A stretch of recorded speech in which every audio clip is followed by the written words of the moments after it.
Ya, hanya sempat menyentuh zona 1795, lalu kemudian tergelincir sampai kurang lebih 1769,80. Kalau Anda perhatikan detail pergerakannya, itu kurang lebih berada selisih 1 atau bahkan 2 poin dari areal tertinggi 797 yang sebelumnya pernah disentuh. Tapi dengan catatan pula bahwasanya ini menandakan 1795 ataupun 1797 justru akan menjadi zona paling penting untuk saat ini, yang mana kalau misalkan kita menginginkan dia berada di atas zona 1800, maka zona itu haruslah ditembus. Tapi juga secara keseluruhan di pekan ini saya berharap akan terjadi penembusan setidaknya di atas zona 1788 ataupun 1789. Kenapa? Karena kalau kita lihat dari grafik H4, potensi areal tersebut akan sedikit membayangi potensi kenaikan yang akan terjadi. Saya khawatir kalau misalkan ini tidak ditembus, maka kemungkinan yang akan terjadi adalah head and shoulder. Wow, kalau seperti ini berarti kurang lebih tekanlah yang nantinya akan terjadi. Tapi ekspektasi saya adalah kemungkinan potensi di pekan ini kita akan mendapatkan dorongan yang lebih maksimal, yang lebih optimal, yaitu saat Fed mengumumkan kebijakannya. Kalau saja Fed tetap dengan keputusannya, yaitu terkait dengan menahan laju pembelian obligasi atau QE, lalu kemudian juga kebijakan moneter tetap dibiarkan longgar, dan itu akan menjadi bahan bakar yang cukup bagus untuk gold. Tapi kalau ternyata kebalikannya, justru kita akan mendapatkan pola turunan untuk gold, bahkan jauh lebih dalam. Atau mungkin indikasi yang paling pas baru kita dapatkan di pertemuan bulan Juni. Yang jelas, bukan di pertemuan bulan April ini. So, kita lihat technical view 26 April 2021. Irfan untuk Agrodana. Technical Outlook 26 April 2021 jam 11:14 waktu Indonesia bagian Barat. Kembali dengan Outlook dari DXY, kemudian dilanjut dengan Treasury Yield dan juga Treasury Bond. Oke, langsung saja ke grafik DXY, grafik 1 jam. Oke, seperti yang Anda lihat, dia sedang berada di bottomnya. Titik terendah sampai saat ini berada di areal 90,69. Kalau Anda perhatikan areal yang sebelumnya menjadi support, dia hanya sempat berada di areal ini, ya. Jadi ini candlestick biru, kemudian dia sempat spike tapi tidak berhasil lanjut, lalu kemudian dia mulai penurunan. Nah, sekarang skenario yang terbaik dalam intraday ataupun dalam short termnya, ceritanya adalah kemungkinan dia akan mengalami kenaikan, lalu di saat terjadi kenaikan disinilah resisten diperkirakan akan relatif kuat, sehingga nantinya dia akan terpisah dan kemungkinan dia akan mengalami penurunan. Sementara skenario B ataupun skenario berikutnya bisa saja dia mengalami kenaikan sampai areal trendline biru, ya, di mana area trendline biru ini juga masih berhimpitan dengan zona resisten yang cukup kuat. So, apakah nantinya skenario A dia langsung tertahan di resisten pertama, atau skenario B terlebih dulu naik sampai 2 resisten baru dia akan turun? Itu yang akan kita lihat dalam satu hari ini. Sementara di grafik weekly-nya, saya ingin Anda lihat terlebih dulu potensi candlestick yang kemarin sempat kita gambarkan, ya, 1, 2, 3, ya, 3 candle berturut-turut dia mulai penurunan, bearish candle, dan ini persis dengan apa yang kita gambarkan. Ekspektasinya adalah candle ini atau candle ini,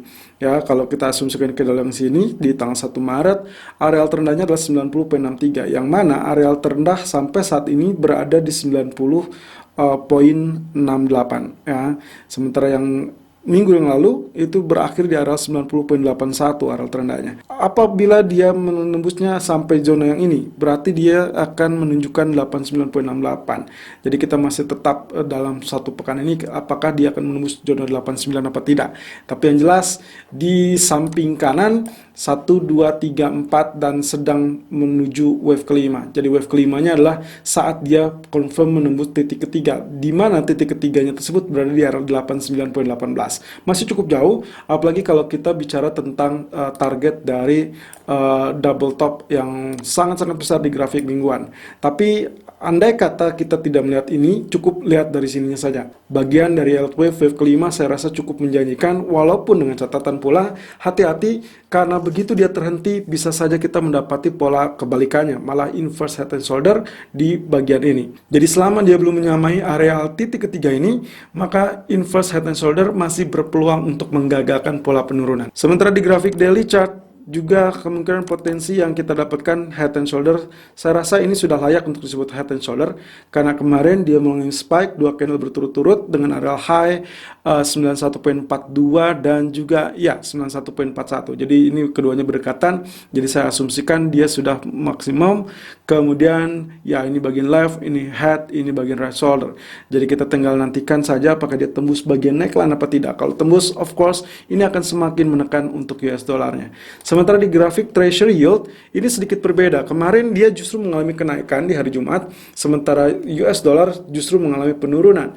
Ya, kalau misalkan dilihat seperti ini, berarti ini indikasi dari membaiknya data, dan mungkin saja sampai nantinya Fed akan memberikan keputusannya di hari Rabu atau Kamis dini hari, barulah kita akan melihat penurunan. Itu pun dengan catatan bila Fed berhasil meyakinkan market bahwasanya mereka masih tetap tidak khawatir terkait dengan kenaikan atau ancaman inflasi.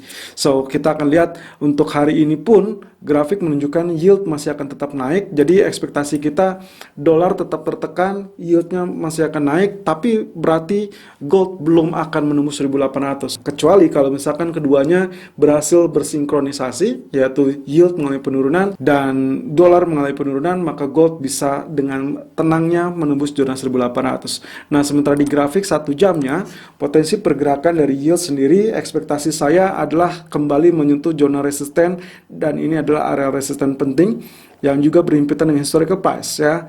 Jadi kemungkinan potensinya strong resisten itu akan diuji, lalu kemudian kalau memang ternyata memang betul-betul strong, maka kita akan melihat potensinya kembali tergelincir. Sementara kalau misalkan ternyata ini sudah rapuh dan memang sudah saatnya ditembus, maka dia akan mengejar area resisten kedua di area 1.628. Kemudian kalau dilihat dari grafik Treasury Bond, potensi pergerakannya kalau kemarin kita sempat melihat dari potensial small double top, itu betul terjadi ya, dia mengalami penurunan. Lalu kemudian sekarang ekspektasi kita adalah karena dia sedang berada di zona trend line ya, ini adalah lapisan pertama, jadi ekspektasi saya dia harusnya terpantau terlebih dulu. Jadi katakanlah dia akan naik sampai zona resisten ini. Nah, ada catatan penting di sini. Kalau misalkan Anda perhatikan dari pola pergerakannya, zigzag movementnya, lalu kemudian ini bagian high yang cenderung relatif sama di teritori yang sama, sementara bagian low cenderung semakin naik atau higher low, maka saya asumsikan di sini kita melihat sebagai ascending triangle. Ya, artinya bisa saja nanti kenaikan bukan terhenti di zona ini, bukan terhenti di zona resisten, bisa saja dia extend melanjutkan lebih dari zona resisten tersebut. Well, of course ini dengan catatan dia tidak tembus zona trendline tersebut. Sementara di grafik daily justru kita melihat potensi yang berseberangan, di mana potensi penurunan akan relatif terjadi. Anda bisa lihat di sini dua candle sebelumnya menyusun formasi.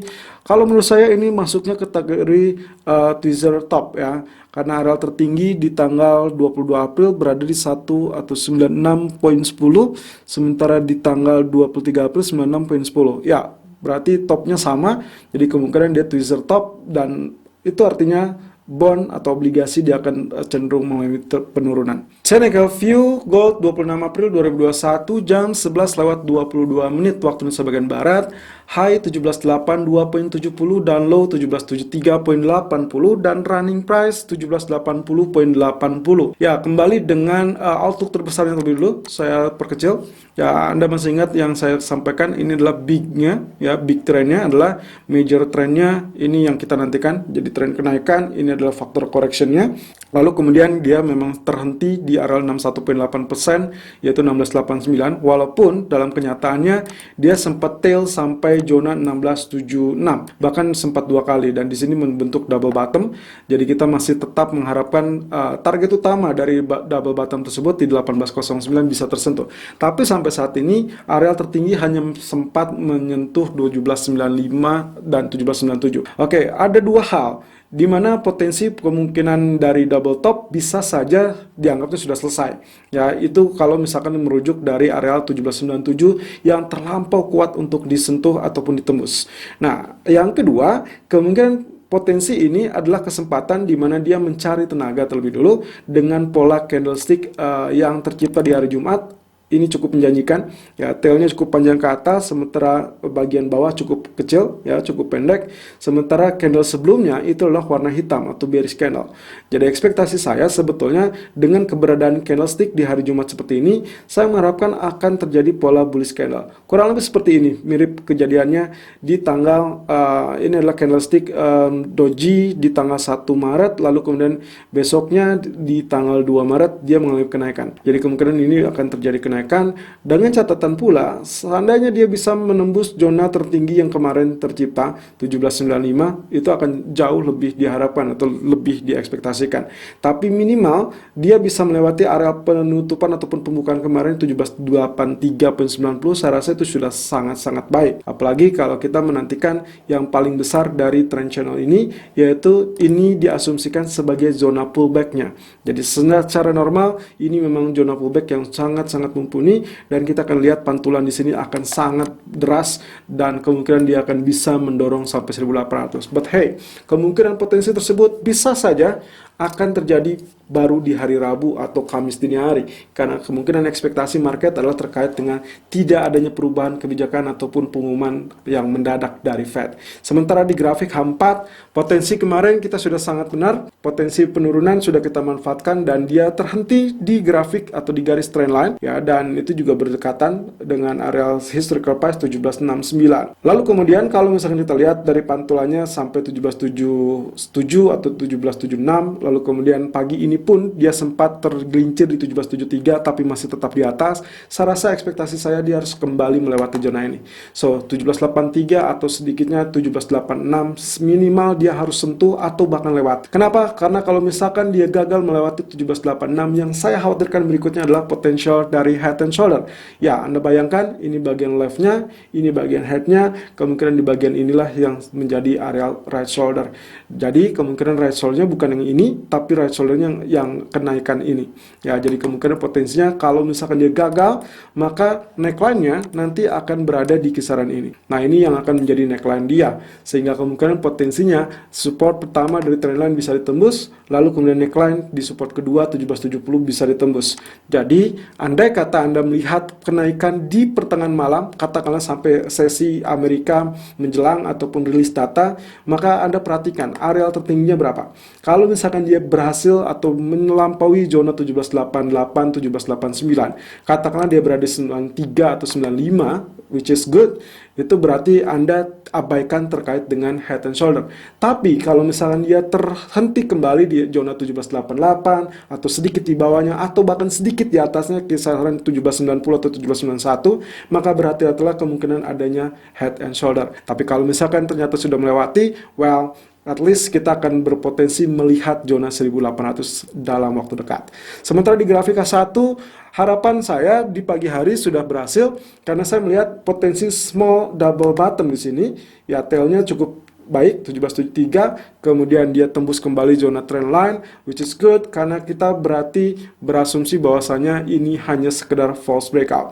Lalu kemudian yang kemarin tailnya sangat menjuntai sampai 1769, tapi real body tertahan di zona ini.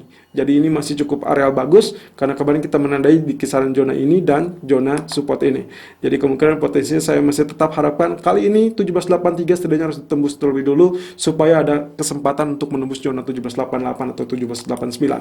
So, hari ini saya masih tetap melakukan areal buy on dip dengan kondisi yang tadi saya sebutkan. Maka buy on dip 1774, 1775 itulah hal yang paling ideal, ataupun 1773 sebetulnya. Lalu kemudian target pertama 1780, target kedua 1786.80 dan stop lossnya 1768.00. Lalu kemudian strategi pilihan ataupun cadangan yang tadi saya sebutkan, kalau indikasinya ternyata dia gagal memenuhi 1788 ataupun 1789 atau katakanlah kurang dari areal tersebut, maka hati-hati dengan zona head and shoulder, maka kemungkinan potensinya silakan lakukan sell on breakout di zona 1775 ataupun 1774. So, itu yang kemungkinan bisa terjadi di pertengahan malam. Selalu dengan stop loss dan risk management sesuai dengan ikuti dan strategi trading Anda. Irfan untuk Agrodana.